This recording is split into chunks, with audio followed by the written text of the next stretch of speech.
வணக்கம் ஃப்ரெண்ட்ஸ். இன்றைக்கி இந்த வீடியோவில் இந்திய அரசியல் அமைப்பு பற்றி பார்க்கலாம். இது வந்து 6ஆம் வகுப்பு ஒன்லைனராக பார்க்கலாம். பல மொழிகள், பல இனங்கள், பண்பாடுகளை சேர்ந்த மக்கள் வாழும் ஒரு நாட்டில் அனைவரையும் சமத்துவமாக நிர்வகிப்பதற்கு வலுவான தெளிவான சட்டங்களும் வழிமுறைகளும் தேவை. அதையே நம் டேஸ் என்கின்றோம் அப்படின்னா அரசமைப்பு சட்டம். பல மொழிகள், பல இனங்கள், பண்பாடுகளை சேர்ந்த மக்கள் வாழும் ஒரு நாட்டில் அனைவரையும் சமத்துவமாக நிர்வகிப்பதற்கு வலுவான தெளிவும் சட்டங்களும் வழிமுறைகளும் தேவை. அதையே நாம் என்ன சொல்கிறோம்? அரசமைப்பு சட்டம். நமது அரசமைப்பு சட்டம் நடைமுறைக்கு வந்த ஆண்டு 1950 ஜனவரி 26. நமது அரசமைப்பு சட்டம் நடைமுறைக்கு வந்த ஆண்டு 1950 ஜனவரி 26. நமது அரசமைப்பு சட்டம் நடைமுறைப்படுத்தப்பட்ட தினத்தை நாம் என்ன தினமாக கொண்டாடுகிறோம் அப்படின்னா குடியரசு தினம். அரசமைப்பு சட்டம் நடைமுறைப்படுத்தப்பட்ட தினத்தை நாம் குடியரசு தினமாக கொண்டாடுகின்றோம். முழு சுயராஜ்யம் அடைதல். பூர்ண சுயராஜ் எந்த காங்கிரஸ் மாநாட்டில் முழக்கம் வலுப்பெற்றது அப்படின்னா 1929 லாகூர் காங்கிரஸ் மாநாடு. முழு சுயராஜ்யம் அடைதல் எந்த காங்கிரஸ் மாநாட்டில் முழக்கம் வலுப்பெற்றது அப்படின்னா லாகூர் காங்கிரஸ் மாநாடு. முழு சுதந்திர நாள் எப்போது கொண்டாடப்பட்டது அப்படின்னா 1930 ஜனவரி 26. முழு சுதந்திர நாள் எப்போது கொண்டாடப்பட்டது அப்படின்னா 1930 ஜனவரி 26. நமது நாட்டின் உயர்ந்தபட்ச சட்டமாக விளங்குவது எது அப்படின்னா இந்திய அரசமைப்பு சட்டம். நமது நாட்டின் உயர்ந்தபட்ச சட்டமாக விளங்குவது எது? இந்திய அரசமைப்பு சட்டம். இந்திய அரசமைப்பு நிர்ணய சபை எப்போது தொடங்கப்பட்டது மற்றும் எத்தனை உறுப்பினர்களை கொண்டிருந்தது அப்படின்னா 1946 இந்திய அரசமைப்பு நிர்ணய சபை தொடங்கப்பட்டது. எத்தனை உறுப்பினர்கள் அப்படின்னா 389 உறுப்பினர்கள். அரசமைப்பு நிர்ணய சபையின் தலைவராக தேர்ந்தெடுக்கப்பட்டவர் யார் அப்படின்னா டாக்டர் ராஜேந்திர பிரசாத். அரசமைப்பு நிர்ணய சபையின் தலைவராக தேர்ந்தெடுக்கப்பட்டவர் யார்? டாக்டர் ராஜேந்திர பிரசாத். அரசமைப்பு நிர்ணய சபையில் உறுப்பினராக இருந்தவர்கள் யார் யார் அப்படின்னா ஜவஹர்லால் நேரு, சர்தார் வல்லபாய் பட்டேல், மௌலானா ஆசாத், எஸ் ராதாகிருஷ்ணன், விஜயலட்சுமி பண்டிட், சரோஜினி நாயுடு. அரசமைப்பு நிர்ணய சபையில் இருந்தவர்கள் யார் அப்படின்னா ஜவஹர்லால் நேரு, வல்லபாய் பட்டேல், மௌலானா ஆசாத், ராதாகிருஷ்ணன், விஜயலட்சுமி பண்டிட், சரோஜினி நாயுடு. அரசமைப்பு நிர்ணய சபையில் இடம்பெற்றிருந்த பெண் உறுப்பினர்களின் எண்ணிக்கை எத்தனை பேர் அப்படின்னா பெண் உறுப்பினர்கள் 15 பேர். அரசமைப்பு நிர்ணய சபையில் இடம்பெற்றிருந்த பெண் உறுப்பினர்களின் எண்ணிக்கை 15. எத்தனை உறுப்பினர்களை கொண்ட அரசமைப்பு சட்ட வரைவு குழு உருவாக்கப்பட்டது அப்படின்னா 7 பேர். எத்தனை உறுப்பினர்களை கொண்ட அரசமைப்பு சட்ட வரைவு குழு உருவாக்கப்பட்டது அப்படின்னா 7 பேர். அரசமைப்பு சட்ட வரைவு குழுவின் தலைவர் யார் அப்படின்னா டாக்டர் B.R. அம்பேத்கர். அரசமைப்பு சட்ட வரைவு குழுவின் தலைவர் மற்றும் இந்திய அரசமைப்பு சட்டத்தின் தந்தை யார் அப்படின்னா அம்பேத்கர். அரசமைப்பு நிர்ணய சபையுடைய முதல் கூட்டம் நடைபெற்ற ஆண்டு எப்போ அப்படின்னா டிசம்பர் 9 1946. அரசமைப்பு நிர்ணய சபையின் முதல் கூட்டம் நடைபெற்ற ஆண்டு டிசம்பர் 9 1946. நமது அரசியலமைப்பு சட்டம் எத்தனை நாடுகளின் சிறப்பு பகுதிகளை முன்மாதிரியாக கொண்டு உருவாக்கப்பட்டது அப்படின்னா 60 நாடுகள். நமது அரசியலமைப்பு சட்டம் எத்தனை நாடுகளின் சிறப்பு பகுதி அப்படின்னா 60 நாடுகள். நமது அரசமைப்பு சட்டம் இறுதி வடிவம் பெறுவதற்கு முன் எத்தனை திருத்தங்கள் மேற்கொள்ளப்பட்டன அப்படின்னா 2000 திருத்தங்கள். நமது அரசமைப்பு சட்டம் இறுதி வடிவம் பெறுவதற்கு முன் எத்தனை திருத்தங்கள் மேற்கொள்ளப்பட்டன? 2000 திருத்தங்கள். இந்திய அரசியலமைப்பு சட்டம் எழுதி முடிப்பதற்கு எடுத்துக்கொண்ட காலம் 2 ஆண்டுகள் 11 மாதம் 17 நாட்கள். 2 ஆண்டுகள் 11 மாதம் 17 நாட்கள். நமது அரசமைப்பு சட்டம் எப்போது ஏற்றுக்கொள்ளப்பட்டது அப்படின்னா 1949 நவம்பர் 26. அரசமைப்பு சட்டம் எப்போது ஏற்றுக்கொள்ளப்பட்டது? 1949 நவம்பர் 26. அரசமைப்பு சட்ட நாள் ஆண்டுதோறும் எப்போது கொண்டாடப்படுகிறது அப்படின்னா நவம்பர் 26. அரசமைப்பு சட்ட நாள் ஆண்டுதோறும் எப்போது கொண்டாடப்படுகிறது? நவம்பர் 26. நமது அரசமைப்பு சட்டத்தை உருவாக்க எவ்வளவு செலவானது அப்படின்னா 64 லட்சம் ரூபாய். நமது அரசமைப்பு சட்டத்தை உருவாக்க எவ்வளவு ரூபாய் செலவானது அப்படின்னா 64 லட்சம் ரூபாய். நமது அரசமைப்பு சட்டத்தின் முகவுரை வலியுறுத்துவது என்ன அப்படின்னா தன் செயலுரிமை, ஒவ்வொரு இந்தியருக்குமான நீதி, சமத்துவத்தை உறுதி செய்தல், சகோதரத்துவத்தை வலியுறுத்துதல். நமது அரசமைப்பு சட்டத்தின் முகவுரை வலியுறுத்துவது என்ன அப்படின்னா, தன் செயலுரிமை, ஒவ்வொரு இந்தியருக்குமான நீதி, சமத்துவத்தை உறுதி செய்தல், சகோதரத்துவத்தை வலியுறுத்துதல். நமது அரசமைப்பு சட்டத்தின் முன்னுரிமை எவ்வாறு அழைக்கப்படுகிறது அப்படின்னா முகப்புரை. அரசமைப்பு சட்டத்தின் முகவுரை இந்தியாவை எவ்வாறு வரையறை செய்கிறது அப்படின்னா, இறையாண்மை, சமத்துவம், மதச்சார்பின்மை, மக்களாட்சி, குடியரசு அப்படின்னு சொல்லிட்டு வரையறை செய்து. அரசமைப்பு சட்டத்தின் முகவுரை இந்தியாவை எவ்வாறு வரையறை செய்கிறது அப்படின்னா, இறையாண்மை, சமத்துவம், மதச்சார்பின்மை, மக்களாட்சி, குடியரசு என்று வரையறை செய்கிறது. நாடாளுமன்ற மற்றும் சட்டமன்ற உறுப்பினர்கள் யாரால் தேர்ந்தெடுக்கப்படுகிறார்கள் அப்படின்னா, மக்களால் தான் தேர்ந்தெடுக்கப்படுறாங்க.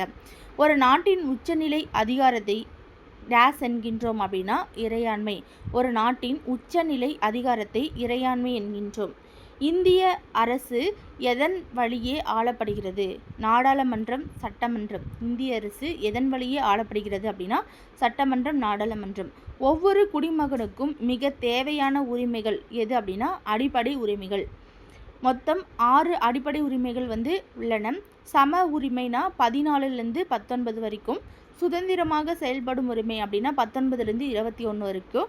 சுரண்டலுக்கு எதிரான உரிமை 23லேருந்து 24 வரைக்கும். சமய சுதந்திர உரிமை 25லேருந்து 28 வரைக்கும். கலாச்சாரம் மற்றும் கல்வி பெறும் உரிமை 29லேருந்து 30. சட்டத்தீர்வு பெறும் உரிமை ஆர்டிக்கல் 32. இந்த 6 உரிமைகளும் அடிப்படை உரிமைகளாக இருக்குது. அரசுகள் சட்டம் இயற்றும் போது, ஆட்சி செய்யும் போதும் கவனத்தில் கொள்ள வேண்டிய சில வழிகாட்டல்களை டேஸ் என்று அழைக்கின்றோம். வழிகாட்டு நெறிமுறை. அரசுகள் சட்டம் இயற்றும் போதும், ஆட்சி செய்யும் போதும் கவனத்தில் கொள்ள வேண்டிய சில வழிகாட்டல்களை வழிகாட்டு நெறிமுறைகள் அப்படின்னு சொல்லிட்டு சொல்கிறோம். அடுத்தது, வயது வந்தோர் வாக்குரிமை என்றால் என்ன? 18 வயது பூர்த்தியான இந்திய குடிமகன் ஒவ்வொருவரும் ஓட்டளிக்கும் இந்த உரிமையை பெறுகின்றார். இதுதான் வயது வந்தோர் வாக்குரிமை அப்படின்னு சொல்கிறாங்க. அரசமைப்பு சட்ட வரைவு குழுவில் இடம்பெற்று இருந்தவர்கள் யார் யார்? அரசமைப்பு சட்ட வரைவு குழுவில் இடம்பெற்றிருந்தவர்கள் B.R. Ambedkar, N. Gopalaswamy, K.M. Munshi, Syed Mohammed Sadullah, N. Madhavrao, Krishnamachari, அல்லாடி Krishnasamy. B.R. Ambedkar, N. Gopalaswamy, K.M. Munshi, Syed Mohammed Sadullah, N. Madhavrao, T.T. Krishnamachari, அல்லாடி கிருஷ்ணசாமி. நமது அரசியல் அமைப்பு சட்டம் உருவான போது எத்தனை உறுப்புகள்னு பார்க்கும்போது 395 உறுப்புகள். பகுதிகள் 22 பகுதிகள். அட்டவணை 8 அட்டவணை. நமது அரசியலமைப்பு சட்டம் உருவான போது 395 உறுப்புகள், 22 பகுதிகள், 8 அட்டவணைகள்.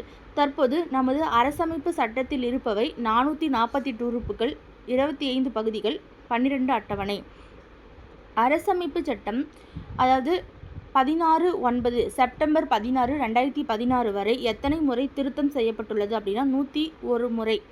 மதச்சார்பின்மை அப்படின்னா என்றால் என்ன அப்படின்னு கொடுத்துருக்காங்க. மக்கள் தங்கள் விருப்பப்படி வெவ்வேறு இறை மத நம்பிக்கை கொண்டவர்களாக இருக்க அனுமதிக்கும் சட்டம்தான் இந்த மதச்சார்பின்மை சட்டம். அனைவருக்கும் ஒரே விதமான பாகுபாடற்ற உரிமைகளை வழங்குதல். அரசிற்கான மதம் என்று ஒன்று இல்லை, அரசிற்கான மதம்னு ஒன்று இல்லை அப்படின்னு சொல்கிறாங்க.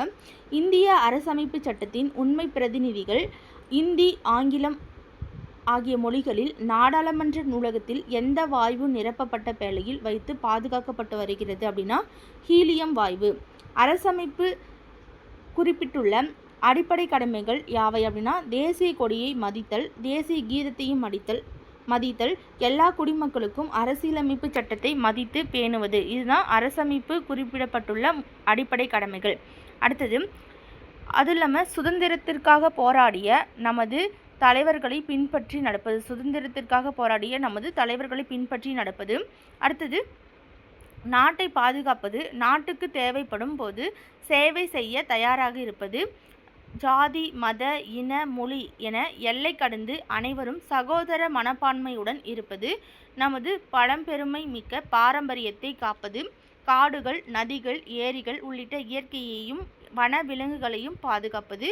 அறிவியல், மனிதாபிமானம், சீர்திருத்த உணர்வுகளை வளர்ப்பது. வன்முறையை தவிர்த்து அரசு சொத்துக்களை பாதுகாப்பது. தேசத்தின் நிலையான உயர்ந்த முயற்சி மற்றும் சாதனைக்காக உழைத்தல். குழந்தைகளின் பெற்றோரோ அல்லது பாதுகாவலரோ தமது குழந்தைகளுக்கு கல்வி வாய்ப்புகளை 6 வயது முதல் 14 வயதுக்குள் தருவது. அடுத்தது, அரசமைப்பு சட்ட வரைவு குழுவின் ஆலோசகராக நியமிக்கப்பட்டவர் யார் அப்படின்னா PN ராவ். அரசமைப்பு சட்ட வரைவு குழுவின் ஆலோசகராக நியமிக்கப்பட்டவர் PN ராவ். நமது அரசியல் சட்டத்தை உருவாக்கிய முதன்மை வடிவமைப்பாளராக கருதப்படுபவர் டாக்டர் BR அம்பேத்கர். அடுத்தது 10ஆம் வகுப்பு பார்க்கலாம். இந்திய அரசியலமைப்பில் அரசியலமைப்பு என்ற கொள்கை எந்த நாட்டில் தோன்றியது? அரசியலமைப்பு என்ற கொள்கை எந்த நாட்டில் தோன்றியது அப்படின்னா அமெரிக்க ஐக்கிய நாடுகள். அரசியல் நிர்ணய சபை எந்த திட்டத்தின் மூலம் உருவாக்கப்பட்டது அப்படின்னா அமைச்சரவை தூதுக்குழு. அரசியல் நிர்ணய சபை எந்த திட்டத்தின் மூலம் உருவாக்கப்பட்டது அப்படின்னா அமைச்சரவை தூதுக்குழு. இந்திய அரசியல் நிர்ணய சபை உருவாக்கப்பட்ட ஆண்டு 1946. இந்திய அரசியல் நிர்ணய சபை உருவாக்கப்பட்ட ஆண்டு 1946. இந்திய அரசியல் நிர்ணய சபையின் உறுப்பினர்கள் மொத்த உறுப்பினர்கள் 389 பேர். இந்திய அரசியல் நிர்ணய சபையுடைய மொத்த உறுப்பினர்கள் 389 பேர். மாகாண பிரதிநிதிகள்னு பார்க்கும்போது 292 பேர் மாகாண பிரதிநிதிகள். சுதேச அரசுகளின் நியமன உறுப்பினர்கள் எத்தனை பேர்னா 93 பேர். சுதேச அரசுகளின் நியமன உறுப்பினர்கள் 93 பேர். பலுசிஸ்தான் சார்பில் ஒருத்தர். அடுத்தது, மாகாண முதன்மை ஆணையர்கள். ஆணையர்கள் எத்தனை பேர்னா 3 பேர். இந்திய அரசியல் நிர்ணய சபையின் முதல் கூட்டம் நடைபெற்ற ஆண்டு 1946 டிசம்பர் 9. இந்திய அரசியல் நிர்ணய சபையின் முதல் கூட்டம் நடைபெற்ற ஆண்டு 1946 டிசம்பர் 9. அரசியல் நிர்ணய சபையின் தற்காலிக தலைவர் யார் அப்படின்னா டாக்டர் சச்சிதானந்தா சின்ஹா.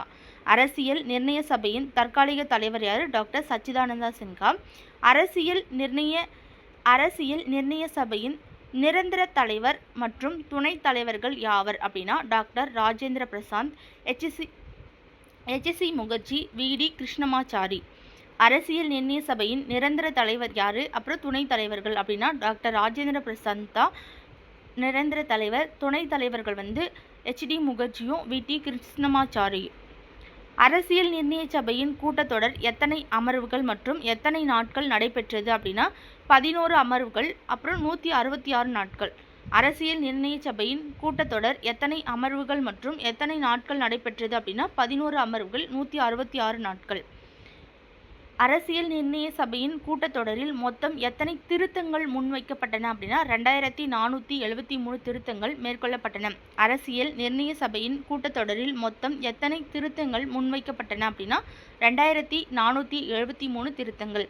இந்திய அரசியலமைப்பின் சட்ட வரைவு குழுவின் தலைவர் இந்திய அரசியலமைப்பு உடைய தந்தை அப்படின்னு சொல்லிட்டு யாரை சொல்கிறாங்கன்னா டாக்டர் BR அம்பேத்கர். இந்திய அரசியலமைப்பின் இறுதி வடிவம் மொத்தம் 22 பாகங்கள், 8 அட்டவணைகள், 395 சட்டப்பிரிவுகள். இந்திய அரசியலமைப்பு ஏற்றுக்கொள்ளப்பட்ட நாள் 1949 நவம்பர் 26. இந்திய அரசியலமைப்பு நடைமுறைக்கு வந்த நாள் 1950ஆம் ஆண்டு ஜனவரி 26. இந்திய அரசியலமைப்பு சட்டத்தை இத்தாலிய பாணியில் தனது கைப்பட எழுதியவர் யார் அப்படின்னா பிரேம் பெஹாரி நரேன் ரைஜடா. இந்திய அரசியலமைப்பு சட்டத்தை இத்தாலிய பாணியில் தனது கைப்பட எழுதியவர் யார்னா பிரேம் பெஹாரி நரேன் ரைஜடா. இந்திய அரசியலமைப்பு சட்டத்துடைய சிறப்பு கூறுகள் பற்றி பார்க்கலாம். உலகில் எழுதப்பட்ட அரசியலமைப்புகளில் மிகவும் நீளமானது. இதன் பெரும்பாலான கருத்துக்கள் பல்வேறு நாடுகளில் இருந்து பெறப்பட்டவை. உலகில் எழுதப்பட்ட அரசியலமைப்புகளில் மிகவும் நீளமானது. இதன் பெரும்பாலான கருத்துக்கள் பல்வேறு நாடுகளில் இருந்து பெறப்பட்டவை. நெகிழும் மற்றும் நெகிழா தன்மை கொண்டது. கூட்டாட்சி அரசாங்கத்தை ஏற்படுத்துகிறது. இந்தியாவை சமய சார்பற்ற நாடாக்குகிறது. சுதந்திரமான நீதித்துறையை வழங்குகிறது. வயது வந்தோர் வாக்குரிமையை அறிமுகப்படுத்தியுள்ளது. அடுத்தது, அரசியலமைப்பின் திறவுகோல் என அழைக்கப்படுவது எது? முகவுரை. அரசியலமைப்பின் திறவுகோல் என அழைக்கப்படுவது எது அப்படின்னா முகவுரை. இந்திய அரசியலமைப்பு என்ன அப்படின்னா ஒற்றை குடியுரிமையை வழங்குகிறது. நேருவின் குறிக்கோள் தீர்மானம் அரசியல் நிர்ணய சபையால் ஏற்றுக்கொள்ளப்பட்ட ஆண்டு அப்படின்னா 1947 ஜனவரி 22. நேருவின் குறிக்கோள் தீர்மானம் அரசியல் நிர்ணய சபையால் ஏற்றுக்கொள்ளப்பட்ட ஆண்டு 1947 ஜனவரி 22. எதன் அடிப்படையில் இந்திய அரசியலமைப்பின் முகவுரை அமைந்துள்ளது அப்படின்னா நேருவின் உடைய குறிக்கோள் தீர்மானம் எதன் அடிப்படையில் இந்திய அரசியலமைப்பின் முகவுரை அமைந்துள்ளது அப்படின்னா நேருவுடைய குறிக்கோள் தீர்மானம் அரசியலமைப்பின் அடிப்படை கொள்கைகள், நோக்கங்கள் மற்றும் லட்சியங்களை உள்ளடக்கியது எது அப்படின்னா முகவுரை. அரசியலமைப்பின் அடிப்படை கொள்கைகள், நோக்கங்கள் மற்றும் லட்சியங்களை உள்ளடக்கியது எது அப்படின்னா முகவுரை. எந்த சட்ட திருத்தத்தின் மூலம் முகவுரை திருத்தப்பட்டது அப்படின்னா 1976ஆம் ஆண்டு 42வது சட்ட திருத்தத்தின் மூலமாக திருத்தப்பட்டது. இந்திய அரசியலமைப்பின் ஆதாரம் இந்திய மக்கள். இந்திய அரசியலமைப்பின் ஆதாரம் இந்திய மக்கள். முகவுரை திருத்தப்பட்டு அதில் புதிதாக சேர்க்கப்பட்டுள்ள வார்த்தைகளை வரிசைப்படி எழுதுக. இறையாண்மை, சமதர்மம், சமயச்சார்பற்ற மக்களாட்சி இல்லைன்னா ஜனநாயக குடியரசு. முகவுரையில் புதிதாக சேர்க்கப்பட்டுள்ள வார்த்தைகள் யாவை அப்படின்னா சமதர்மம், சமயச்சார்பின்மை, ஒருமைப்பாடு. முகவுரையில் புதிதாக சேர்க்கப்பட்டுள்ள வார்த்தைகள் எது அப்படின்னா சமதர்மம், சமயச்சார்பின்மை, ஒருமைப்பாடு.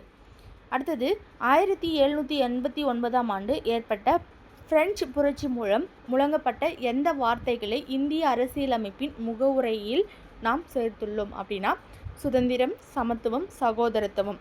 சிட்டிசன் என்னும் சொல் சிவிஸ் என்னும் எம்மொழி சொல்லிலிருந்து பெறப்பட்டது. லத்தீன் மொழிச்சொல். சிட்டிசன் என்னும் சொல் சிவிஸ் என்னும் எம்மொழி சொல்லிலிருந்து பெறப்பட்டது அப்படின்னா லத்தீன் மொழிச்சொல். சிட்டிசன் என்பதன் பொருள் நகர அரசில் வசிப்பவர். சிட்டிசன் என்பதன் பொருள் நகர அரசில் வசிப்பவர். இந்திய அரசியலமைப்பின் குடியுரிமை பற்றி கூறும் பகுதி மற்றும் சட்டப்பிரிவுகள் எது அப்படின்னா பகுதி 2, சட்டப்பிரிவுகள் 5-11. இந்திய அரசியலமைப்பின் குடியுரிமை பற்றி கூறும் பகுதி மற்றும் சட்டப்பிரிவுகள் பகுதி 2, சட்டப்பிரிவுகள் 5-11. குடியுரிமை சட்டம் இயற்றப்பட்ட ஆண்டு 1955. குடியுரிமை சட்டம் இயற்றப்பட்ட ஆண்டு 1955. குடியுரிமை சட்டம் இதுவரை எத்தனை முறை திருத்தப்பட்டுள்ளது? குடியுரிமை சட்டம் இதுவரை எத்தனை முறை திருத்தம் செய்யப்பட்டுள்ளது அப்படின்னா 8 முறை. இப்போ 9 முறை. குடியுரிமையை பெறும் வழிமுறைகள் அப்படின்னு பார்க்கும்போது 5 வழிமுறைகள். பிறப்பின் மூலம், வம்சாவளி மூலம், பதிவின் மூலம், இயல்புரிமை மூலம், பிரதேச இணைவின் மூலம். அடுத்தது குடியுரிமையை இழப்பதற்கான 3 வழிகள் இருக்குது. என்னென்ன அப்படின்னு பார்க்கலாம். துரத்தல், முடிவுறச் செய்தல் மற்றும் இழத்தல். துரத்தல், முடிவுறச் செய்தல் மற்றும் இழத்தல். அடிப்படை உரிமைகள் தொடர்பானவை பற்றி பார்க்கலாம். அடிப்படை உரிமைகள் பற்றி கூறும் பகுதி 3. சட்டப்பிரிவுகள்னு பார்க்கும்போது 12-35 அடிப்படை உரிமைகள் பற்றி கூறும் சட்டப்பிரிவுகள். அடிப்படை உரிமைகள் அமெரிக்காவிலிருந்து பெறப்பட்டது. ஆரம்பத்தில் 7 அடிப்படை உரிமைகள் இருந்தது, தற்போது 6 மட்டுமே உள்ளது. ஆரம்பத்தில் 7 அடிப்படை உரிமைகள் இருந்தது, தற்போது 6 மட்டுமே உள்ளது. பகுதி 3 இந்திய அரசியலமைப்பின் மகாசாசனம் என்று அழைக்கப்படுகிறது. பகுதி 3 இந்திய அரசியலமைப்பின் மகாசாசனம் என்று அழைக்கப்படுகிறது. அரசியலமைப்புக்கு உட்பட்டு தீர்வு காணும் உரிமை சட்டப்பிரிவு என்ன அப்படின்னா 32. அரசியலமைப்புக்கு உட்பட்டு தீர்வு காணும் உரிமை சட்டப்பிரிவு 32 சொல்லுது. நீதிமன்ற முத்திரையுடன் நீதிமன்றத்தால் வெளியிடப்படும் கட்டளை அல்லது ஆணை நீதி பேராணை. நீதிமன்ற முத்திரையுடன் அல்லது நீதிமன்றத்தால் வெளியிடும் கட்டளை அல்லது ஆணை நீதி பேராணை அப்படின்னு சொல்கிறாங்க. சில சட்டங்களை நிறைவேற்றாமல் தடை செய்ய நீதிமன்றத்தால் வெளியிடப்படும் ஆணை நீதி பேராணை. சில சட்டங்களை நிறைவேற்றாமல் தடை செய்ய நீதிமன்றத்தால் வெளியிடும் ஆணை நீதி பேராணை. உச்சநீதிமன்றம் மற்றும் உயர்நீதிமன்றங்களில் வெளியிடும் 5 வகையான பேராணைகள் ஆட்கொணர்வு நீதி பேராணை, கட்டளையுறுத்தும் நீதி பேராணை, தடையுறுத்தும் நீதி பேராணை, ஆவணக்கேட்பு நீதி பேராணை, தகுதி முறை வினவும் நீதி பேராணை. ஆட்கொணர்வு நீதி பேராணை, கட்டளையுறுத்தும் நீதி பேராணை, தடையுறுத்தும் நீதி பேராணை, ஆவணக்கேட்பு நீதி பேராணை, தகுதி முறை வினவும் நீதி பேராணை. சட்டத்திற்கு புறம்பாக ஒருவர் கைது செய்யப்படுவதில் இருந்து பாதுகாப்பது எந்த நீதி பேராணை அப்படின்னா ஆட்கொணர்வு நீதி பேராணை. கட்டளை உறுத்தும் நீதி பேராணை என்பது மனுதாரர் சட்ட உதவியுடன் தனது மனு தொடர்பான பணியினை சம்பந்தப்பட்ட துறை மூலம் நிறைவேற்றி கொள்ள முடியும். கட்டளை உறுத்தும் நீதி பேராணை என்றது மனுதாரர் சட்ட உதவியுடன் தனது மனு தொடர்பான பணியினை சம்பந்தப்பட்ட துறை மூலம் நிறைவேற்றி கொள்ள முடியும். ஒரு கீழ் நீதிமன்றம் தனது சட்ட எல்லையை தாண்டி செயல்படுத்துவதை தடுக்கும் நீதி பேராணை தடையுறுத்தும் நீதி பேராணை. ஒரு கீழ் நீதிமன்றம் தனது சட்ட எல்லையை தாண்டி செயல்படுத்துவதை தடுக்கும் நீதி பேராணை தடையுறுத்தும் நீதி பேராணை. ஆவணக்கேற்பு நீதி பேராணை அப்படின்னா என்ன?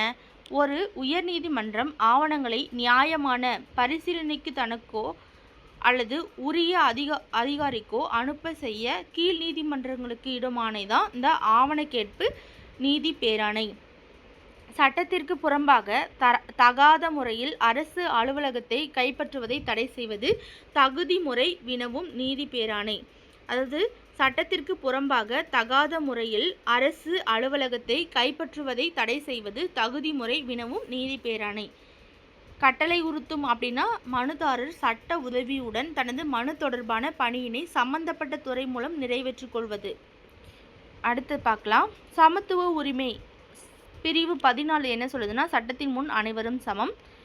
பிரிவு 15 மதம், இனம், ஜாதி, பாலினம் மற்றும் பிறப்பிடம் ஆகியவற்றின் அடிப்படையில் பாகுபாடு படுத்துவதை தடை செய்தல். மதம், இனம், ஜாதி, பாலினம் மற்றும் பிறப்பிடம் ஆகியவற்றின் அடிப்படையில் பாகுபடுத்துவதை தடை செய்தல். பிரிவு 16 பொது வேலைவாய்ப்புகளில் அனைவருக்கும் சம வாய்ப்பு வழங்குதல். பிரிவு 16 பொது வேலைவாய்ப்புகளில் அனைவருக்கும் சம வாய்ப்பு வழங்குதல். பிரிவு 17 தீண்டாமையை ஒழித்தல். பிரிவு 17 தீண்டாமையை ஒழித்தல். பிரிவு 18 இராணுவ மற்றும் கல்விசார் பட்டங்களை தவிர மற்ற பட்டங்களை நீக்குதல். பிரிவு 18 இராணுவ மற்றும் கல்விசார் பட்டங்களை தவிர மற்ற பட்டங்களை நீக்குதல். சுதந்திர உரிமைகள் பற்றி பார்க்கலாம். பிரிவு 19 என்ன சொல்லுதுன்னா, பேச்சுரிமை, கருத்து தெரிவிக்கும் உரிமை, அமைதியான முறையில் கூட்டம் கூடும் உரிமை, சங்கங்கள் அமைக்கும் உரிமை, இந்திய நாட்டிற்குள் விரும்பிய இடத்தில் வசிக்கும் உரிமை, தொழில் செய்யும் உரிமை. பிரிவு 19 என்ன சொல்லுதுன்னா, பேச்சுரிமை, கருத்து தெரிவிக்கும் உரிமை, அமைதியான முறையில் கூட்டம் கூடும் உரிமை, சங்கங்கள் அமைக்கும் உரிமை, இந்திய நாட்டிற்குள் விரும்பிய இடத்தில் வசிக்கும் உரிமை, தொழில் செய்யும் உரிமை. இதெல்லாமே பிரிவு 19 சொல்லுது. பிரிவு 20 குற்றம் சாட்டப்பட்ட நபர்களுக்கான உரிமை மற்றும் தண்டனைகளிலிருந்து பாதுகாப்பு பெறும் உரிமை. பிரிவு 20 என்ன சொல்லுது? குற்றஞ்சாட்டப்பட்ட நபர்களுக்கான உரிமை மற்றும் தண்டனைகளில் இருந்து பாதுகாப்பு பெறும் உரிமை. பிரிவு 21 வாழ்க்கை மற்றும் தனிப்பட்ட சுதந்திரத்திற்கு பாதுகாப்பு பெறும் உரிமை. பிரிவு 11 வாழ்க்கை மற்றும் தனிப்பட்ட சுதந்திரத்திற்கு பாதுகாப்பு பெறும் உரிமை. பிரிவு 21 ஏ தொடக்க கல்வி பெறும் உரிமை. பிரிவு 21 ஏ தொடக்க கல்வி பெறும் உரிமை. பிரிவு 22 சில வழக்குகளில் கைது செய்து தடுப்பு காவலில் வைப்பதற்கு எதிரான பாதுகாப்பு உரிமை. சில வழக்குகளில் கைது செய்து தடுப்பு காவலில் வைப்பதற்கு எதிரான பாதுகாப்பு உரிமை தான் பிரிவு 22. அடுத்து சுரண்டலுக்கு எதிரான உரிமை பார்க்கலாம். பிரிவு 23 என்ன சொல்லுதுன்னா, கட்டாய வேலை, கொத்தடிமை முறை மற்றும் மனித தன்மையற்ற வியாபாரத்தை தடுத்தல்.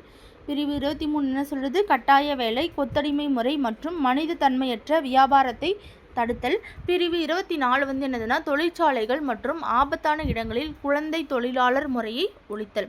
பிரிவு 24 என்ன சொல்லுதுன்னா, குழந்தை தொழிலாளர் முறையை ஒழித்தல். இதுதான் பிரிவு 24. சமய சார்பு உரிமைகள் பார்க்கலாம். பிரிவு 25 எந்த ஒரு மதத்தை ஏற்கவும் பின்பற்றவும் பரப்பவும் உரிமை. எந்த ஒரு மதத்தை ஏற்கவும் பின்பற்றவும் பரப்பவும் உரிமை. பிரிவு 26 சமய விவகாரங்களை நிர்வகிக்கும் உரிமை. பிரிவு 26 சமய விவகாரங்களை நிர்வகிக்கும் உரிமை. பிரிவு 27 எந்த ஒரு மதத்தையும் பரப்புவதற்காக வரி செலுத்துவதற்கு எதிரான சுதந்திரம். பிரிவு 27 எந்த ஒரு மதத்தையும் பரப்புவதற்காகவும் வரி செலுத்துவதற்கு எதிரான சுதந்திரம். பிரிவு 28 மதம் சார்ந்த கல்வி நிறுவனங்களில் நடைபெறும் வழிபாடு மற்றும் அறிவுரை நிகழ்வுகளில் கலந்து கொள்ளாமல் இருக்கும் உரிமை. பிரிவு 28 மதம் சார்ந்த கல்வி நிறுவனங்களில் நடைபெறும் வழிபாடு மற்றும் அறிவுரை நிகழ்ச்சிகளில் கலந்து கொள்ளாமல் இருக்க ஒரு உரிமை தான் இந்த பிரிவு 28. சமய விவகாரங்களை நிர்வகிக்கும் உரிமைனா பிரிவு 26. வரி செலுத்துவதற்கு எதிரான உரிமை அப்படின்னா பிரிவு 27. அடுத்தது பிரிவு 29 கலாச்சார உரிமை. பிரிவு 29 சிறுபான்மையினரின் எழுத்து, மொழி மற்றும் கலாச்சார பாதுகாப்பு. சிறுபான்மையினருடைய எழுத்து, மொழி மற்றும் கலாச்சார பாதுகாப்பு. பிரிவு 30 சிறுபான்மையினரின் கல்வி நிறுவனங்களை நிர்வகிக்கும் உரிமை பிரிவு 30. அரசியலமைப்புக்கு உட்பட்டு தீர்வு காணும் உரிமை. பிரிவு 32 அரசியலமைப்புக்கு உட்பட்டு தீர்வு காணும் உரிமை. தனிப்பட்டவரின் அடிப்படை உரிமைகள் பாதிக்கப்படும் போது நீதிமன்றத்தை அணுகி உரிமையை பெறுதல். அடுத்தது எந்த சட்ட திருத்தத்தின் மூலம் சொத்துரிமை பிரிவு 31 இருந்தது அடிப்படை உரிமையிலிருந்து நீக்கப்பட்டு பகுதி 12 பிரிவு 300A கீழ் வைக்கப்பட்டுள்ளது அப்படின்னா 1978ஆம் ஆண்டு 44வது சட்ட திருத்தத்தின் மூலம். இந்திய அரசியலமைப்பு சட்டப்பிரிவு 352 கீழ் குடியரசுத் தலைவரால் அவசர நிலை அறிவிக்கப்படும் போது எந்த சட்டப்பிரிவு தாமாகவே நிறுத்தி வைக்கப்படும் அப்படின்னா சட்டப்பிரிவு 19. இந்திய அரசியலமைப்பு சட்டப்பிரிவு 352 கீழ் குடியரசுத் தலைவரால் அவசர நிலை அறிவிக்கப்படும் போது எந்த சட்டப்பிரிவு தாமாகவே நிறுத்தி வைக்கப்படும் அப்படின்னா சட்டப்பிரிவு 19. குடியரசுத் தலைவரால் எந்த சூழ்நிலையிலும் தடை செய்யப்பட முடியாதவை எது அப்படின்னா சட்டப்பிரிவு 20 மற்றும் 21 கீழ் வழங்கப்பட்டுள்ள உரிமைகள் எந்த சூழ்நிலையிலுமே தடை செய்ய முடியாதது. அரசு நெறிமுறை உறுத்தும் கோட்பாடுகள் பகுதி 4 இருக்கு. சட்டப்பிரிவுன்னு பார்க்கும்போது 36லேருந்து 51 வரைக்கும். இது அயர்லாந்தில் இருந்து பெறப்பட்டது. இவை அரசுக்கு வெறும் அறிவுறுத்தல்களே ஆகும். எந்த நீதிமன்றத்தாலும் கட்டாயப்படுத்த முடியாது. இவை தார்மீக மற்றும் அரசியல் ஒப்புதலை பெற்றவை. அரசு நெறிமுறை உறுத்தும் கோட்பாடுகளின் 3 பிரிவுகள் சமதர்ம, காந்திய, தாராள, அறிவு சார்ந்தவை. அரசு நெறிமுறை உறுத்தும் கோட்பாடுகளுடைய 3 பிரிவுகள் சமதர்ம, காந்திய, தாராள, அறிவு சார்ந்தவை. நீதிமன்றத்தால் வலுக்கட்டாயமாக செயற்படுத்த முடியாத ஆனால் ஒரு நாட்டின் நிர்வாகத்திற்கு அவசியமான கொள்கைகள் அரசு நெறிமுறை உறுத்தும் கோட்பாடுகள். நீதிமன்றத்தால் வலுக்கட்டாயமாக செயற்படுத்த முடியாத ஆனால் ஒரு நாட்டின் நிர்வாகத்திற்கு அவசியமான கொள்கைகள் எது அப்படின்னா அரசு நெறிமுறை உறுத்தும் கோட்பாடுகள். அரசு நெறிமுறை உறுத்தும் கோட்பாடுகளை டாக்டர் B.R. அம்பேத்கர் எவ்வாறு சிறப்பிக்கிறார் அப்படின்னா புதுமையான சிறப்பம்சம். அரசு நெறிமுறையுறுத்தும் கோட்பாடுகளுடைய நோக்கம் சமுதாய நலனை மக்களுக்கு தருவது. அடுத்தது எந்த சட்ட திருத்தத்தின்படி தொடக்க கல்வி அடிப்படை உரிமைகளில் சேர்க்கப்பட்டது அப்படின்னா 2002ஆம் ஆண்டு 86வது சட்ட திருத்தம் பிரிவு 45 திருத்தப்பட்டு பிரிவு 21A சேர்க்கப்பட்டது. அடிப்படை கடமைகள் தொடர்பானது கொடுத்துருக்காங்க. இவை சோவியத் யூனியன் அரசியலமைப்பின் தாக்கத்தால் சேர்க்கப்பட்டது. பரிந்துரை செய்தது 1976ஆம் ஆண்டு சர்தார் ஸ்வரன் சிங் கமிட்டி. 1976ஆம் ஆண்டு 42வது சட்ட திருத்தத்தின்படி அரசியலமைப்பில் சேர்க்கப்பட்டது. பகுதி 4A வைக்கப்பட்டுள்ளது. சட்டப்பிரிவு 51A என்ற ஒரே ஒரு பிரிவில் 10 அடிப்படை கடமைகள் இருக்கு. சட்டப்பிரிவு 51A என்ற ஒரே ஒரு பிரிவில் 10 அடிப்படை கடமைகள் இருக்கு. 6 முதல் 14 வயது வரை உள்ள குழந்தைகள் அனைவருக்கும் கல்வி பெறும் வாய்ப்பினை வழங்குதல் என்னும் புதிய கடமை 2002ஆம் ஆண்டு பிரிவு 51A 11வது கடமையாக சேர்க்கப்பட்டிருக்கு அப்படின்னு சொல்கிறாங்க. அரசியலமைப்பில் இருக்கிற 11 அடிப்படை கடமைகள் பற்றி பார்க்கலாம். 51A ஒவ்வொரு இந்திய குடிமகனும் அரசியலமைப்பு, அதன் கொள்கைகள், நிறுவனங்கள், தேசிய கீதம், தேசிய கொடி, தேசிய சின்னங்கள் ஆகியவற்றை மதித்தல், சுதந்திர போராட்டத்திற்கு தூண்டுகோலாக அமைந்த உயரிய நோக்கங்களை போற்றி வளர்த்தல், இந்தியாவின் இறையாண்மை, ஒற்றுமை, ஒருமைப்பாடு இவற்றை பேணி பாதுகாத்தல், தேச பாதுகாப்பிற்காக தேவைப்படும் பொழுது தேச பணியாற்ற தயாராக இருத்தல், சமய மொழி. இது 51E சமய மொழி மற்றும் பிராந்திய அல்லது பகுதி சார்ந்த வேறுபாடுகளை மறந்து பெண்களை தரக்குறைவாக நடத்தும் பழக்கத்தை நிராகரித்து பெண்களை கண்ணியத்தை காக்கும் எண்ணங்களை மேம்படுத்தி இந்திய மக்கள் அனைவரிடமே சகோதரத்துவத்தை வளர்த்தல் அப்படின்னா 51E. 51D தேச பாதுகாப்பிற்காக தேவைப்படும் பொழுது தேச பணியாற்ற தயாராக இருத்தல் 51D. 51C இந்தியாவின் இறையாண்மை, ஒற்றுமை, ஒருமைப்பாடு இவற்றை பேணி பாதுகாத்தல். 51B சுதந்திர போராட்டத்திற்கு தூண்டுகோலாக அமைந்த உயரிய நோக்கங்களை போற்றி வளர்த்தல். அடுத்தது 51F என்ன அப்படின்னா நமது உயர்ந்த பாரம்பரிய கலப்பு கலாச்சாரத்தை மதித்து பாதுகாத்தல். நமது உயர்ந்த பாரம்பரிய கலப்பு கலாச்சாரத்தை மதித்து பாதுகாத்தல். காடுகள் 51G காடுகள், ஏரிகள், ஆறுகள், வனவிலங்குகள் மற்றும் உயிரினங்கள் அடங்கிய இயற்கை சுற்றுச்சூழலை பாதுகாத்து மேம்படுத்தி அவை வாழும் சூழலை ஏற்படுத்துறது இந்த 51G. 51H அறிவியல் கோட்பாடு, மனிதநேயம், ஆராய்ச்சி, மனப்பான்மை மற்றும் சீர்திருத்தம் ஆகியவற்றை வளர்த்தல். அடுத்தது 51ல் ஐ வந்து வன்முறையை கைவிட்டு பொது சொத்துக்களை பாதுகாத்தல். 51ல் ஜே வந்து தனிப்பட்ட மற்றும் கூட்டு செயல்பாடுகள் என அனைத்து செயல்பாடுகளையும் சிறந்தவற்றை நோக்கி செயல்பட்டு தேசத்தின் முயற்சி மற்றும் சாதனைக்காக உழைத்தல். அடுத்தது 51ல் கே வந்து 6 முதல் 14 வயது வரையில் உள்ள குழந்தைகள் அனைவருக்கும் கல்வி பெறும் வாய்ப்பினை வழங்குதல். அடுத்தது மத்திய மற்றும் மாநில அரசுகளுக்கு இடையேயான அதிகார பகிர்வினை பற்றி கூறும் அட்டவணை வந்து 7வது அட்டவணை. மத்திய மாநில அதிகார பகிர்வு பட்டியலில் மத்திய பட்டியலில் 100 துறைகள், மாநில பட்டியலில் 61 துறைகள், பொது பட்டியலில் 52 துறைகள். ஆரம்பத்தில் மத்திய பட்டியலில் 97 பிரிவுகளும், மாநில பட்டியலில் 66 பிரிவுகளும், பொது பட்டியலில் 47 பிரிவுகளும் இருந்தது. எந்த சட்ட திருத்தத்தின் மூலம் மாநில பட்டியலில் உள்ள துறைகள் பொது பட்டியலுக்கு மாற்றப்பட்டது அப்படின்னா 1976ஆம் ஆண்டு 42வது சட்ட திருத்தத்தின் மூலமாக கொண்டு வரப்பட்டது. 42வது சட்ட திருத்தம் மூலம் மாநில பட்டியலில் இருந்து பொது பட்டியலுக்கு மாற்றப்பட்ட துறைகள் பார்க்கும்போது கல்வி, காடுகள், எடைகள் மற்றும் அளவுகள், பறவைகள் மற்றும் வனவிலங்குகள் பாதுகாப்பு. உச்சநீதிமன்றம் மற்றும் உயர்நீதிமன்ற அமைப்புகளை தவிர பிற நீதிமன்றங்களின் நீதி நிர்வாகம் இதெல்லாமே வந்து 42வது அரசியலமைப்பு திருத்தம் மூலமாக மாநில பட்டியலில் இருந்து பொது பட்டியலுக்கு மாற்றப்பட்ட துறைகள். கல்வி, காடுகள், எடை மற்றும் அளவுகள், பறவைகள் மற்றும் வனவிலங்குகள் பாதுகாப்பு, உச்சநீதிமன்றம் மற்றும் உயர்நீதிமன்ற அமைப்புகளை தவிர பிற நீதிமன்றங்களின் நீதி நிர்வாகம் ஆகியன. அடுத்தது பொது பட்டியலில் உள்ள துறைகள் குறித்து சட்டம் இயற்றும் பொழுது முரண்பாடு ஏற்பட்டால் இயற்றும் சட்டமே இறுதியானது அப்படின்னு சொல்கிறது எது அப்படின்னா மத்திய அரசு. சட்டமன்ற உறவுகள் பார்க்கலாம். மத்திய நாடாளுமன்றம் இந்தியா முழுவதற்கும் அல்லது இந்தியாவின் எந்த பகுதிக்கும் சட்டம் இயற்றும் அதிகாரத்தை பெற்றுள்ளது. நிர்வாக உறவுகள். ஒரு மாநிலத்தின் நிர்வாக அதிகாரம் அதன் சொந்த மாநிலத்தில் மட்டுமே உள்ளது. அம்மாநிலத்தில் மட்டுமே தனக்கான சட்டம் இயற்றும் தகுதியையும் பெற்றுள்ளது. மத்திய அரசும் பிரத்யேகமாக நிர்வாக அதிகாரம் பெற்றுள்ளது. நாடாளுமன்றம் தொடர்பான விஷயங்களில் சட்டங்கள் இயற்ற சிறப்பு அதிகாரம் மாநில அரசுகள் செய்து கொள்ளும். உடன்படிக்கை ஒப்பந்தங்களை அங்கீகரிப்பது. ஒரு மாநிலத்தின் நிர்வாக அதிகாரம் அதன் சொந்த மாநிலத்தில் தான் இருக்கு அப்படின்னு சொல்கிறாங்க. நிதி உறவுகள். நிதி உறவுகள் பகுதி 12ல் சொல்கிறாங்க. சட்டப்பிரிவு 268லேருந்து 293.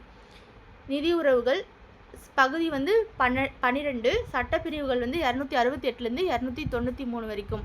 மத்திய மாநில அரசுகளின் நிதி சார்ந்த உறவுகளை பற்றி விளக்குது அப்படின்னு சொல்கிறாங்க.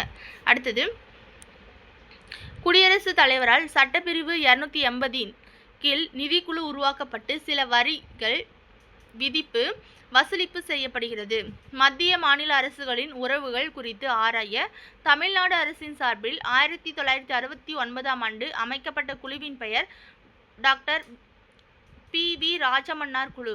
மத்திய மாநில அரசுகளின் உறவுகள் குறித்து ஆராய தமிழ்நாடு அரசின் சார்பில் 1969ஆம் ஆண்டு அமைக்கப்பட்ட குழுவின் பெயர் வந்து என்னதுன்னா டாக்டர் பி.வி. ராஜமன்னார் குழு. மத்திய மாநில அரசுகளின் உறவினை விசாரிக்க முன்னாள் பிரதமர் இந்திரா காந்தி அவர்கள் அமைக்கப்பட்ட குழு சர்க்காரிய குழு 1983.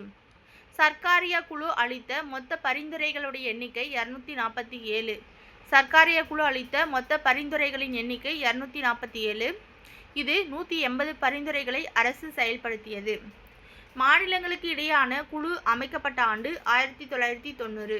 மாநிலங்களுக்கு இடையேயான குழு அமைக்கப்பட்ட ஆண்டு 1990. அலுவலக மொழி பற்றி கூறும் அரசியலமைப்பின் அட்டவணை பகுதி மற்றும் சட்டப்பிரிவு பார்க்கும்போது அட்டவணை 8 பகுதி வந்து 17 சட்டப்பிரிவு வந்து 343லேருந்து 351 வரைக்கும். அலுவலக மொழிகள் எந்த தலைப்பின் கீழே பிரிக்கப்பட்டிருக்கு அப்படின்னா 4. என்னென்ன அப்படின்னா யூனியன் பிரதேச மொழிகள், வட்டார மொழிகள், நீதித்துறை மொழிகள், சட்டம் மற்றும் சிறப்பு வழிகாட்டு மொழிகள். அலுவலக மொழி சட்டம் இயற்றப்பட்ட ஆண்டு 1963. 1967 திருத்தப்பட்டது. தொடக்கத்தில் அங்கீகரிக்கப்பட்டுள்ள அலுவல் மொழிகள் எத்தனை அப்படின்னு பார்க்கும்போது 14 மொழிகள். இப்போ வந்து 22 மொழிகள். முதலாவது மொழிக்குழு நியமிக்கப்பட்ட ஆண்டு 1955. 56 அறிக்கையை வந்து சமர்ப்பித்தது. இதுவரை செம்மொழி தகுதி பெற்ற மொழிகள் வந்து 6 மொழிகள். தமிழ் வந்து 2004, சமஸ்கிருதம் 2005, தெலுங்கு 2008, கன்னடம் 2008, மலையாளம் 2013, ஒடியா வந்து 2014 செம்மொழி தகுதி பெற்ற மொழிகள். அவசர நிலை பற்றிய அரசியலமைப்பின் சட்டப்பிரிவுகள். தேசிய அவசர நிலை சட்டப்பிரிவு அப்படின்னா சட்டப்பிரிவு 352, மாநில அவசர சட்டப்பிரிவு 356, நிதி சார்ந்த அவசர சட்டப்பிரிவு வந்து 360. அதுக்கப்புறம் வெளிநாட்டு ஆக்கிரமிப்பின் போது தேசிய அவசர நிலை எவ்வாறு அழைக்கப்படுகிறது அப்படின்னா வெளிப்புற அவசர நிலை. ஆயுதமேந்திய கிளர்ச்சியின் போது அறிவிக்கப்படும் தேசிய அவசர நிலை எவ்வாறு அழைக்கப்படுகிறதுனா உள்நாட்டு அவசர நிலை. தேசிய அவசர நிலை அறிவிக்கப்பட்ட ஆண்டு 1962, 1971, 1975. மாநில அவசர நிலை பிரகடனம் நீட்டிக்கப்படும் கால அவகாசம் 6 மாதம் முதல் அதிகபட்சம் 3 ஆண்டுகள் வரை. இந்தியாவில் முதன்முறையாக எந்த மாநிலத்தில் குடியரசுத் தலைவர் ஆட்சி நடைமுறைப்படுத்தப்பட்டது? பஞ்சாப்ல 1951. நிதி சார்ந்த அவசர நிலை பிரகடனம் இதுவரை எத்தனை முறை போடப்பட்டுள்ளது? ஒரு முறை கூட நிதி சார்ந்த அவசர நிலை பிரகடனம்ன்றது வந்து போடல. அமெண்ட்மெண்ட் என்ற சொல்லினுடைய பொருள் என்ன அப்படின்னா மாற்றம், மேம்படுத்துதல் மற்றும் சிறுமாறுதல். அரசியலமைப்பு சட்ட திருத்தம் பற்றி கூறும் அரசமைப்பு பகுதி மற்றும் சட்டப்பிரிவு என்ன அப்படின்னா பகுதி 20, சட்டப்பிரிவு 368. அரசியலமைப்பின் 42வது சட்ட திருத்தம் எவ்வாறு அழைக்கப்படுகிறது அப்படின்னா குறு அரசியலமைப்பு. அரசியலமைப்பின் 368வது சட்டப்பிரிவு 3 வகைகளில் அரசியலமைப்பு சட்ட திருத்தங்களை செய்ய வழிவகுக்கிறது. நாடாளுமன்றத்தின் சாதாரண அறுதி பெரும்பான்மை மூலம் திருத்தப்படுதல், நாடாளுமன்றத்தின் சிறப்பு அறுதி பெரும்பான்மை மூலம் திருத்தப்படுதல், அதுக்கப்புறம் நாடாளுமன்றத்தின் சிறப்பு அறுதி பெரும்பான்மையுடன் பாதிக்கும் மேற்பட்ட மாநில சட்டமன்றங்களுடைய ஒப்புதலை பெறுவதன் மூலம் திருத்தப்படுதல். அரசியல் அமைப்பு செயல்பாடு குறித்து ஆய்வு செய்ய 2000 ஆண்டில் இந்திய அரசு அமைத்த குழுவின் பெயர் திரு M.N. வெங்கடாச்சலயா குழு. தேசிய சீராய்வு ஆணையம் யாருடைய தலைமையில் அமைக்கப்பட்டது அப்படின்னா திரு M.N. வெங்கடாச்சலயா குழு 2000 அமைச்சிருப்பாங்க. M.N. பூஞ்சி தலைமையில் அரசின் பல்வேறு நிலைகள் அவற்றிற்கு இடையேயான தொடர்பு குறித்து ஆராய எந்த குழு அப்படின்னா 2007 அமைச்சிருப்பாங்க. அடுத்தது டாக்டர் B.R. அம்பேத்கர் சட்டப்பிரிவு 32 எவ்வாறு சிறப்பிக்கிறார் அப்படின்னா அரசியலமைப்பின் இதயம் மற்றும் ஆன்மா. அதாவது டாக்டர் B.R. அம்பேத்கரின் சட்டப்பிரிவு 32 எவ்வாறு சிறப்பிக்கிறார் அப்படின்னா அரசியலமைப்பின் இதயம் மற்றும் ஆன்மா. அடுத்தது 12ஆம் வகுப்பு அரசியல் அறிவோடைய 1 மார்க் பார்க்கலாம். அரசமைப்பின் மிக முக்கிய செயல்பாடு என்பது அரசின் குடிமக்கள் அனைவரையும் ஒருங்கிணைக்கக்கூடிய அடிப்படை விதிகளை வழங்குவது. நமது அரசின் கொள்கைகளையும் சட்டங்களையும் முடிவு செய்வது எது அப்படின்னா நாடாளுமன்றம்.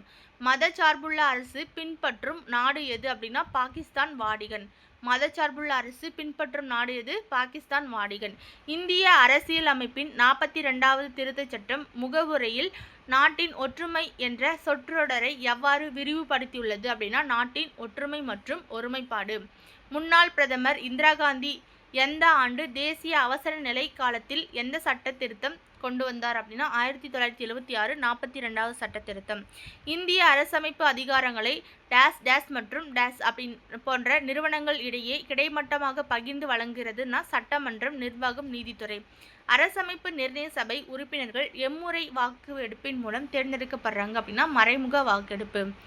எந்த குழு முன்மொழிந்த திட்டத்தின் அடிப்படையில் அரசியல் அமைப்பு நிர்ணய சபை உறுப்பினர்கள் வரிசை அமைந்துள்ளது அப்படின்னா கேபினட் மிஷன் என்ற பிரித்தானிய அமைச்சரவை குழு.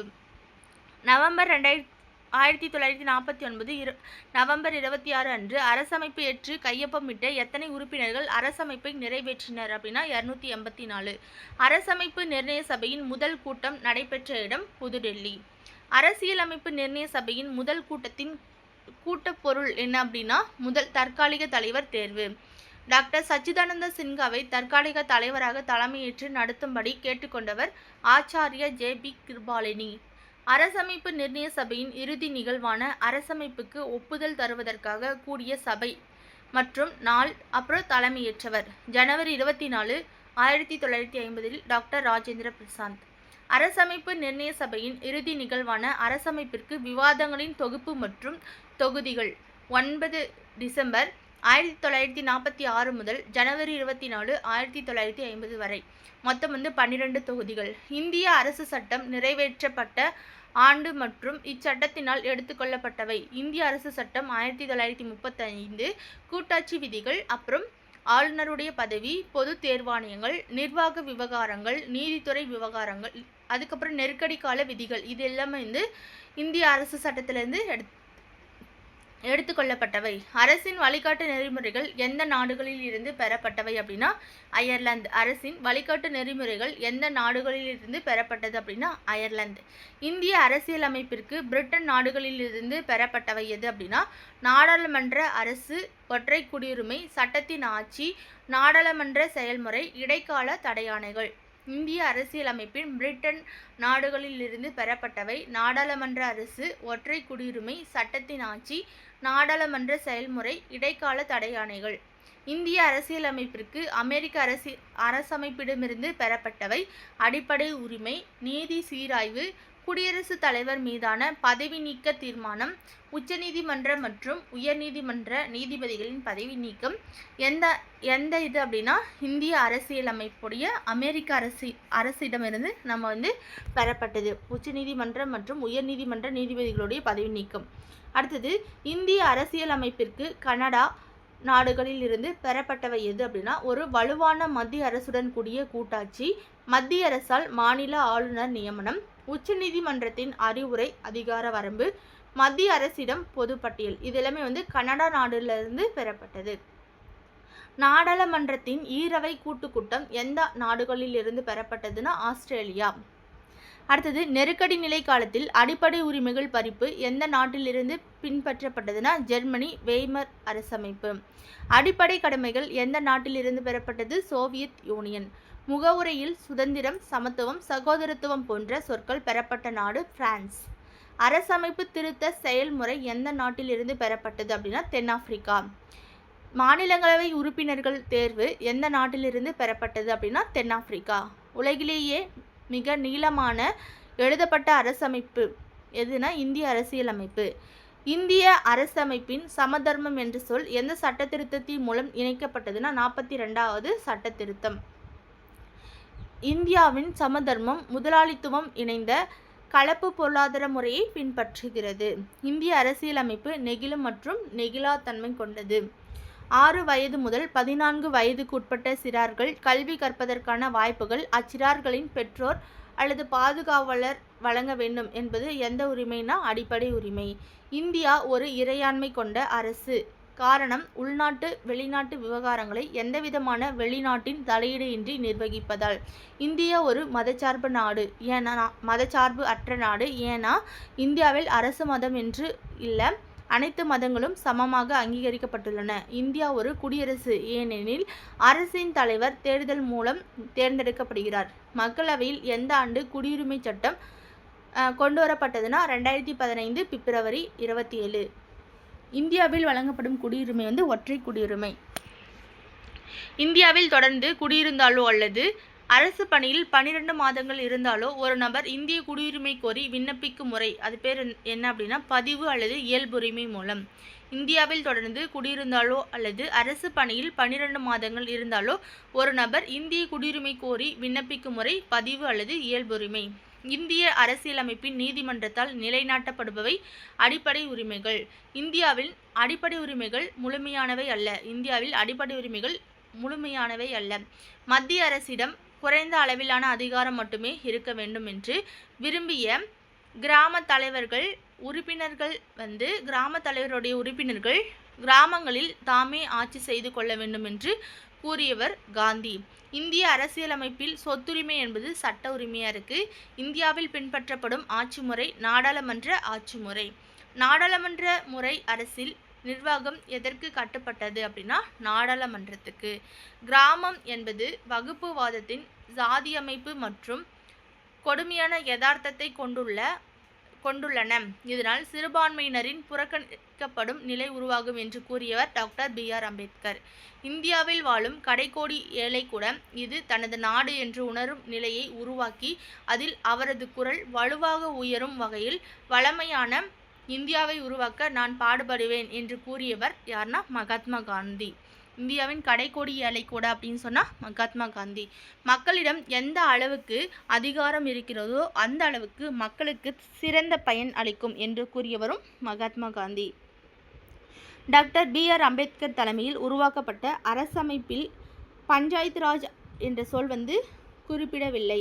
கிராம சுயராஜ்யம் என்ற எனது கருத்து அருகாமையில் வாழ்வோரின் முக்கிய விருப்பங்களுக்கான சுதந்திரம் மற்றும் இதர சார்பு தேவைப்படுவதால் சார்பு தன்மையும் கொண்ட ஒரு முழுமையான குடியரசு கொண்டதாகும் என கூறியவர் மகாத்மா காந்தி. கிராமங்கள் என்பது அறியாமை மற்றும் வகுப்புவாதத்தின் இருப்பிடம் அப்படின்னு சொன்னது யார் அப்படின்னா B.R. அம்பேத்கர். அடுத்தது, எந்த பிரிவின் கீழ் கிராம பஞ்சாயத்து உருவாக்குவதற்கான பொறுப்பினை மாநில சட்டமன்றங்களுக்கு அளிக்கும் வகையில் ஒரு விதி கொண்டிருக்கப்பட வேண்டும் என்று காந்தியடிகள் வலியுறுத்திய பகுதி அப்படின்னா அரசு கொள்கை வழிகாட்டி பகுதி 4. கிராம பஞ்சாயத்து அமைப்பு உருவாக்குவதற்கான சட்டப்பிரிவு 40. சிறார் இலவச கட்டாய கல்வி சட்டம் இயற்றப்பட்ட ஆண்டு 2009. 6 முதல் 14 வயது வரையிலான அனைத்து சிறார்களுக்கும் இலவச கட்டாய கல்வி வழங்கிய சட்டத்திருத்தம் மற்றும் சட்டப்பிரிவு 86வது சட்டத்திருத்தம் 2002. சட்டப்பிரிவு 21 A. இந்திய அரசியல் அமைப்பின் 4வது பகுதியில் இடம்பெற்றிருப்பது எது அப்படின்னா அரசு வழிகாட்டும் நெறிமுறைகள். அரசு வழிகாட்டும் நெறிமுறைகளின் கீழ் ஆண் பெண் சம ஊதியம், இலவச கட்டாய அடிப்படை கல்வி, வேலை பார்க்கும் உரிமை, வாழ்வாதாரத்திற்கு தேவையான சட்டங்கள், அடிப்படை கடமைகள் எந்த சட்ட திருத்தத்தின் மூலம் அரசியலமைப்பில் சேர்க்கப்பட்டிருக்கு அப்படின்னா 42வது சட்ட திருத்தம் 1976. அடிப்படை கடமைகள் பகுதி மற்றும் இந்த நிதி எந்த விதின்னு பார்க்கும்போது பகுதி 4 A, விதி 51 A. நாடாளுமன்றத்தில் இயற்றப்பட்ட சட்டம் அரசமைப்பின் அடிப்படை தத்துவத்திற்கு முரணாக இருந்தால் அதை செல்லாததாக்கும் அதிகாரம். நீதி சீராய்வு. ஒரு நாட்டின் சட்டப்பூர்வ உறுப்பினர்கள் யார் என்பதை அடையாளம் காண்பது குடியுரிமை. குடியுரிமை பெறுதல் மற்றும் உறுதிப்படுத்தலை ஒழுங்குபடுத்துவது குடியுரிமை சட்டம் 1955. குடியுரிமை பெறும் வழிகள் 5 வழிகள். பிறப்பு, வாரிசு, பதிவு, இயற்கை வயப்படுத்துதல், ஒரு பகுதியில் தொடர்ந்து வசிக்கணும். அடுத்தது, எந்த சட்டப்பிரிவின் கீழ் இந்திய ஒன்றியத்தின் நாடாளுமன்றம் குடியரசுத் தலைவரும் என ஈரவை கொண்டது அப்படின்னா 79 கீழே நாடாளுமன்றம் குடியரசுத் தலைவர் என ஈரவை கொண்டது அப்படின்னு சொல்கிறாங்க. கூட்டாட்சியில் நாடாளுமன்றத்தின் அமைப்பு என்பது ஈரவை கொண்ட அமைப்பு. கூட்டாட்சியில் நாடாளுமன்றம்ன்றது ஈரவை கொண்ட அமைப்பு. இந்திய நாடாளுமன்றத்தின் மேலவை மற்றும் கீழவை என்பது மேலவை அப்படின்னா மாநிலங்களவை, கீழவை அப்படின்னா மக்களவை. ஈரவைகளின் உறுப்பினர்களின் சட்டமன்றங்களின் உறுப்பினர்கள் வாக்காளர்களை கொண்டு யாருடைய தேர்தலுக்கான வாக்காளர் பட்டியல் தயாரிக்கப்படுகிறது அப்படின்னா குடியரசுத் தலைவர்.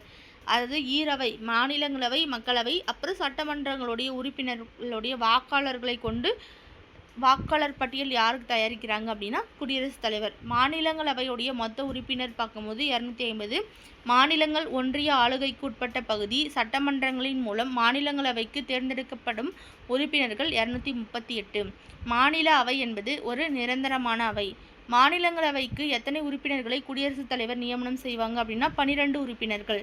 மாநிலங்களவை உறுப்பினரின் பதவிக்காலம் 6 ஆண்டுகள். மாநிலங்களவையில் உறுப்பினர்கள் எத்தனை பங்கு உறுப்பினர்களை எத்தனை ஆண்டுகளுக்கு ஒரு முறை மாநிலங்களவையில் தேர்தல் நடைபெறுகிறது அப்படின்னா, அதாவது மாநிலங்களவையில் உறுப்பினர்கள் எத்தனை பங்கு உறுப்பினர்கள் எத்தனை ஆண்டுகளுக்கு அப்படின்னா 1/3 பங்கு உறுப்பினர்கள் 2 ஆண்டுகளுக்கு ஒரு முறை மாநிலங்களவை தேர்தலில் நடைபெறுது அப்படின்னு சொல்கிறாங்க. மக்களவையில் மொத்த உறுப்பினர்கள் எத்தனை பேர் அப்படின்னா 545 பேர். அதில் தேர்ந்தெடுக்கப்பட்ட மக்கள் பிரதிநிதிகள் 543 பேர். மக்களவைக்கு எத்தனை உறுப்பினர்கள் ஆங்கிலோ இந்தியர்கள் குடியரசுத் தலைவரால் நியமிக்கப்படுறாங்க அப்படின்னா 2 பேர். மக்களவை கலைக்கும் அதிகாரம் பெற்றுள்ளவர் குடியரசுத் தலைவர். மாநிலங்களவை தலைவரால் எப்போது மேலவை என்று அறிவிக்கப்பட்டது அப்படின்னா ஆகஸ்ட் 23, 1954. இரண்டாவதாக மாநிலங்கள் குழு அவை. இந்திய அரசாங்க சட்டம் எந்த ஆண்டு உருவாக்கப்பட்டது அப்படின்னா 1919. மாநிலங்களவையுடைய முதல் கூட்டம் நடைபெற்ற ஆண்டு 1952 மே 13. மாநிலங்களவையுடைய முதல் கூட்டம் நடைபெற்ற ஆண்டு 1952 மே 13. இந்திய ஆட்சி மொழிகள் சட்ட முன்வரைவு எந்த ஆண்டு அறிமுகம் செய்யப்பட்டது? 1963. இந்திய ஆட்சி மொழிகள் சட்ட முன்வரைவு எந்த ஆண்டு அறிமுகம் செய்யப்பட்டதுன்னா 1963. தமிழ்நாட்டில் நீதிமன்ற மொழியாக தமிழை அறிமுகம் செய்யப்பட்ட ஆண்டு ஆகஸ்ட் 1, 2014. தமிழ்நாட்டில் நீதிமன்ற மொழியாக தமிழை அறிமுகம் செய்யப்பட்ட ஆண்டு ஆகஸ்ட் 1, 2014. இந்திய அரசமைப்பு சட்டத்தின் கீழ் உருவான மதராஸ் மாகாணம் முதல் சட்டமன்ற நடைபெற்ற ஆண்டு 1952 முதல் 1957. அடிப்படை கல்வி திட்டம் யாருடைய ஆட்சி காலத்தில் கொண்டு வரப்பட்டது அப்படின்னா ராஜாஜி. அடிப்படை கல்வி திட்டம் யாருடைய ஆட்சி காலத்தில் கொண்டு வரப்பட்டது? ராஜாஜி. 1954 காமராசர் முதலமைச்சராக பதவியேற்ற போது கல்வி அமைச்சராக இருந்தவர் சி. சுப்பிரமணியம். அடிப்படை குலக்கல்வி திட்டத்தை ரத்து செய்த கல்வி அமைச்சர் சி. சுப்பிரமணியம். அடிப்படை கல்வி திட்டத்தை ரத்து செய்த கல்வி அமைச்சர் சி. சுப்பிரமணியம். இந்தியா அதாவது பாரதம் மாநிலங்களின் ஒன்றியமாக இருக்கும் என கூறும் உறுப்புல அதாவது ஆர்டிக்கல் 1. இந்தியா அதாவது பாரதம் மாநிலங்களின் ஒன்றியமாக இருக்கும் எனும் உறுப்பு 1. சென்னை மாகாண தலைவர் சி. ராஜாஜி தன் முதல் நிதிநிலை அறிக்கையை எந்த ஆண்டு அப்படின்னா 1937 ஆண்டு மதராஸ் சட்டமன்றம் எந்த அவைனா செனட் அவையில் மதராஸ் பல்கலைக்கழகம் சேப்பாக்கம் வளாகத்தில் தாக்கல் செய்தார்.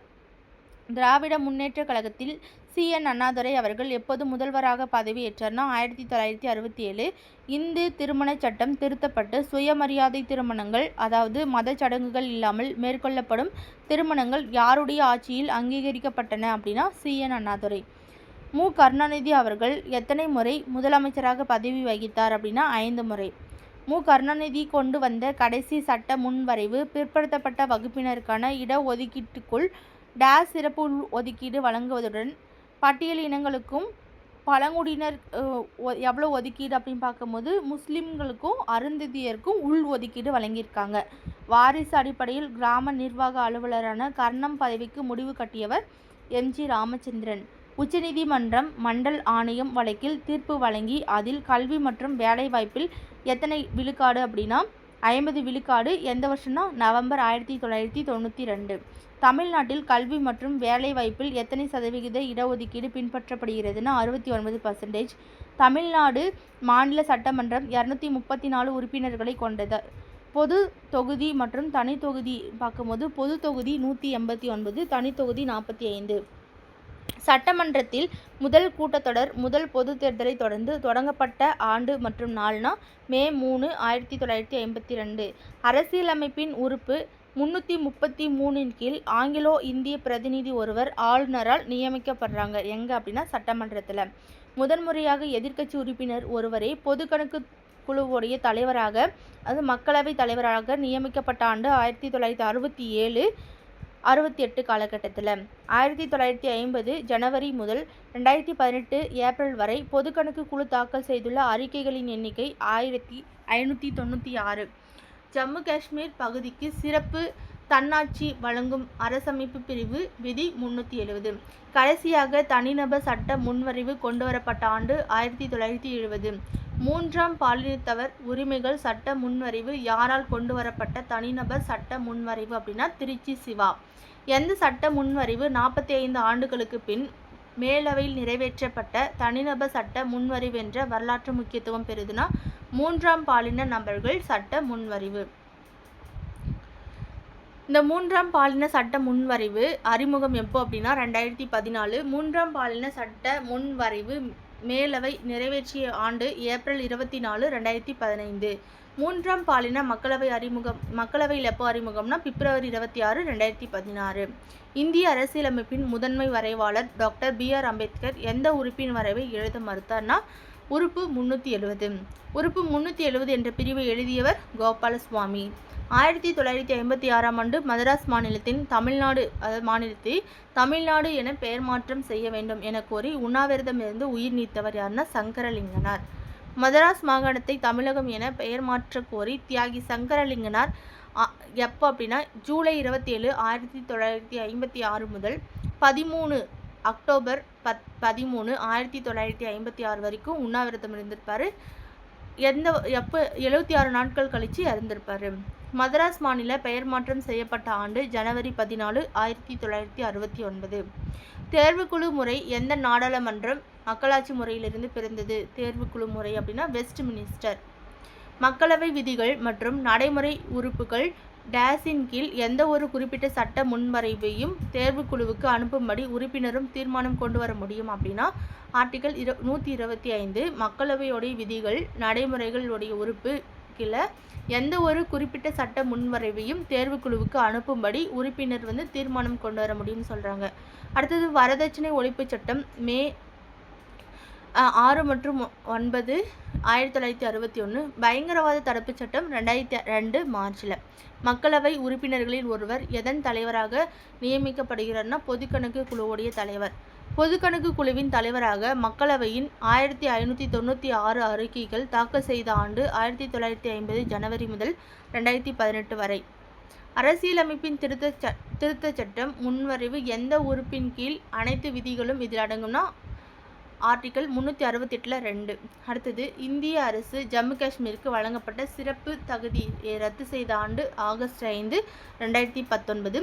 எந்த சட்ட முன்வரைவு கூட்டுச் சட்டத்தினை கூட்டி சட்டமாக இந்திய அரசியலமைப்பில் அனுமதிக்கவில்லை. கூட்டுச் சட்டம் இல்லை அப்படின்னா பண முன்வரைவுக்கும் அரசியலமைப்பு திருத்த சட்டத்துக்கும் ஒவ்வொரு நாளும் அவை அல்லது பல்வேறு பணிகளுக்கான முதல் 1 மணி நேரம் உறுப்பினர்களுக்காக ஒதுக்கப்படுகின்ற நேரம் கேள்வி நேரம்.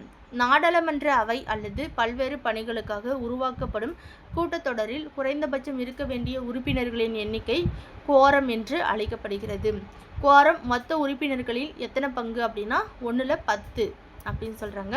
தேர்வுக்குழுவின் மொத்த உறுப்பினர்களில் 3/1 பங்கு உறுப்பினர்கள் குறைந்தபட்ச உறுப்பினராக குவாரம் இந்த அவையில் இருப்பது அவசியம்.